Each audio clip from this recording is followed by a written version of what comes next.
Dando continuidade ao estudo a respeito da salvação, e independentemente do sistema teológico da salvação, como nós falamos na última aula, que mais agrade, mais te agrade, é importante nós termos claramente uma verdade. A salvação é iniciativa de Deus. É Deus quem toma a iniciativa para salvar o homem. Essa iniciativa de salvação não parte do homem para Deus, mas exclusivamente de Deus para o homem.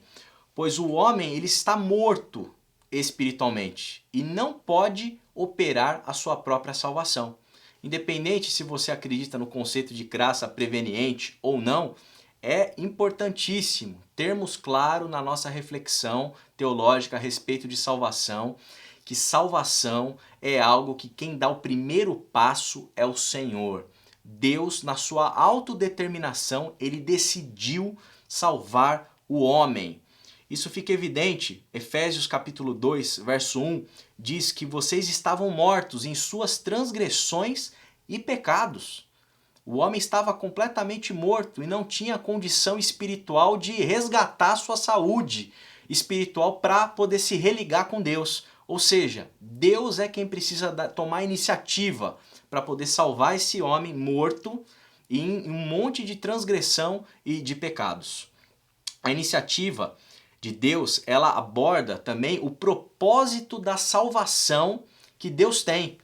A gente percebe lá em Efésios 1, capítulo 1, verso 4, diz o seguinte, o apóstolo Paulo: porque Deus nos escolheu nele antes da criação do mundo, para sermos santos e irrepreensíveis na sua presença.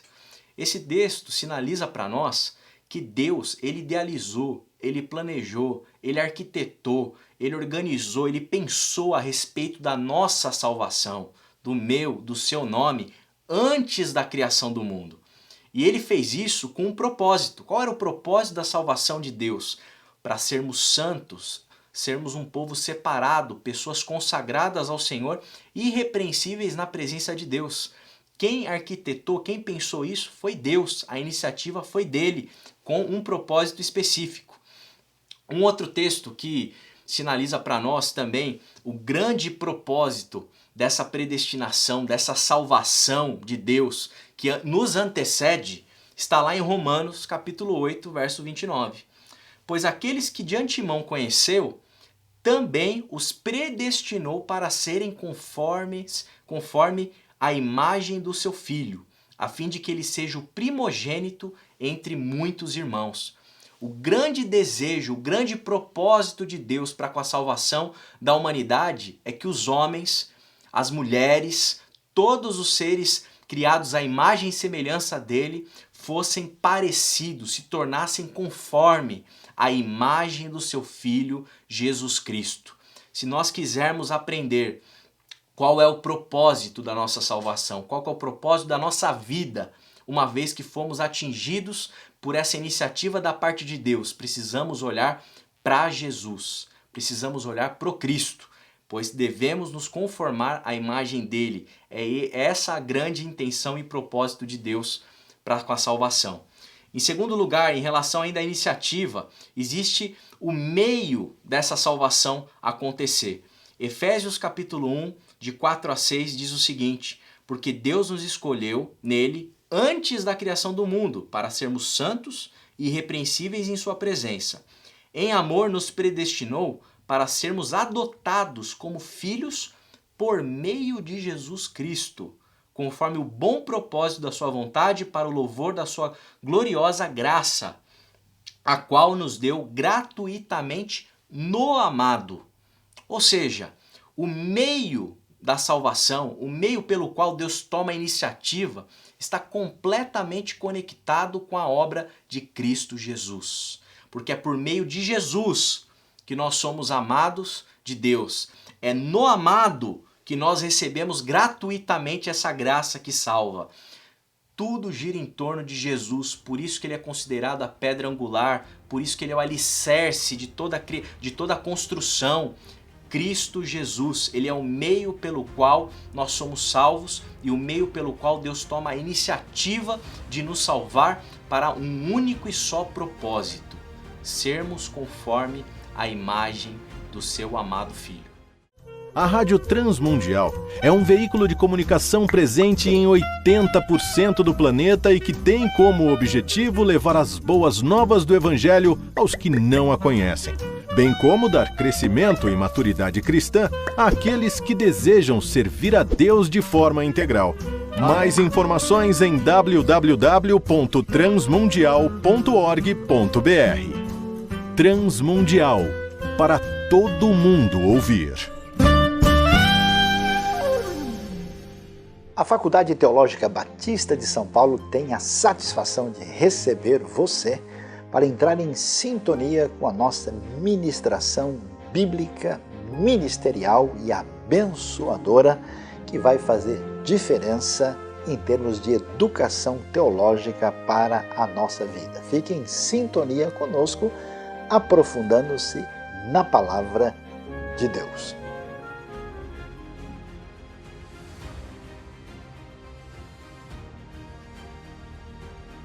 Dando continuidade a essa terceira aula sobre salvação, sobre soteriologia, nós vamos falar um pouquinho sobre um conceito que os teólogos, os estudiosos vão chamar do já, mas ainda não. Existe três etapas em que a salvação ocorre e acontece na vida do cristão.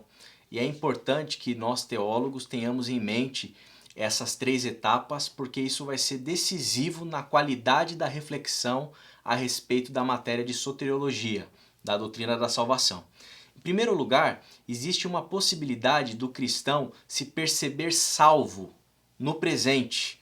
Então, por exemplo, Lucas capítulo 7, versículo 50, Jesus disse a uma mulher: "Sua fé a salvou, vá em paz."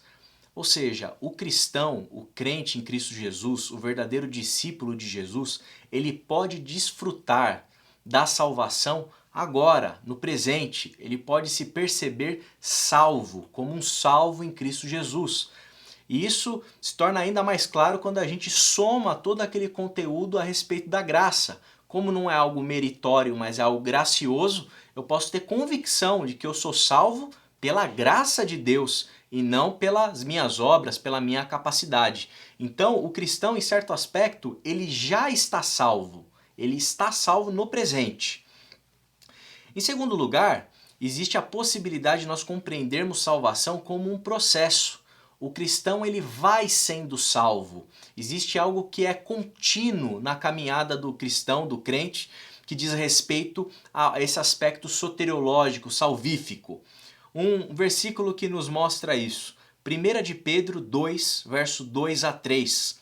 O apóstolo Pedro diz o seguinte: "Como crianças recém-nascidas, desejem de coração o leite espiritual puro, para que por meio dele cresçam para a salvação, agora que provaram que o Senhor é bom." O que Pedro está sinalizando aqui na sua carta, na sua epístola, é a possibilidade do cristão, ao longo da sua jornada espiritual, ao longo da sua peregrinação espiritual, ir desejando um leite espiritual, algo que vai ali te solidificando espiritualmente, e você vai crescendo para a salvação. Ou seja, se trata de uma salvação que é processual. Todo dia, conforme a nossa caminhada, a cada passo, nós como cristãos vamos sendo salvos, né? Dia a dia, provando a cada dia um pouco mais desse leite espiritual puro, provando um pouco mais do Senhor e crescendo para essa salvação. Em terceiro lugar, existe um aspecto de cunho mais escatológico a respeito da salvação.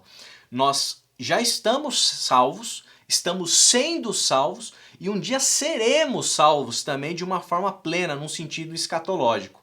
Pedro também sinaliza esse aspecto. 1 de Pedro 1, de 3 a 5, ele diz o seguinte: "Bendito seja o Pai, o Deus e Pai do nosso Senhor Jesus Cristo. Conforme a sua grande misericórdia, ele nos regenerou para uma esperança viva, por meio da ressurreição de Jesus Cristo dentre os mortos, para uma herança que jamais poderá perecer, macular-se ou perder o seu valor. Herança guardada nos céus, para vocês que, mediante a fé, são protegidos pelo poder de Deus até chegar a salvação prestes a ser revelada no último tempo. Ou seja, essa última frase do texto, até chegar a salvação prestes a ser revelada no último tempo, nos mostra um aspecto escatológico, uma salvação que vai acontecer no futuro, numa plenitude de tempos. E por mais que nós já estejamos salvos, estejamos sendo salvos, a salvação ainda não se manifestou de forma plena. O ápice da salvação ainda não aconteceu na nossa vida, porque nós estamos ainda vivendo em um mundo em que a gente tem contato ainda com o pecado, em que a gente precisa ser santificado. Isso não atingiu ainda o seu ápice, que só vai acontecer no futuro. Um outro texto importante, 1 Coríntios 13:12. O apóstolo Paulo diz: agora, pois, vemos apenas um reflexo obscuro, como em espelho, mas então veremos face a face. Agora conheço em parte, então conhecerei plenamente, da mesma forma como sou plenamente conhecido. Esse último ponto sinaliza para nós que a salvação um dia vai acontecer e se manifestar de forma plena. Nós vamos conhecer a Deus plenamente no futuro, veremos face a face aquilo que ainda não está pleno, não está completo na nossa caminhada, um dia se tornará pleno no futuro escatológico. Portanto, nós somos salvos, estamos sendo salvos e seremos salvos plenamente, onde o pecado não vai mais nos incomodar, onde nós não iremos mais pecar, não iremos mais errar, onde a tristeza, o abalo físico das nossas vidas não terão mais efeito sobre nós. Desfrutaremos plenamente da salvação no Senhor no futuro.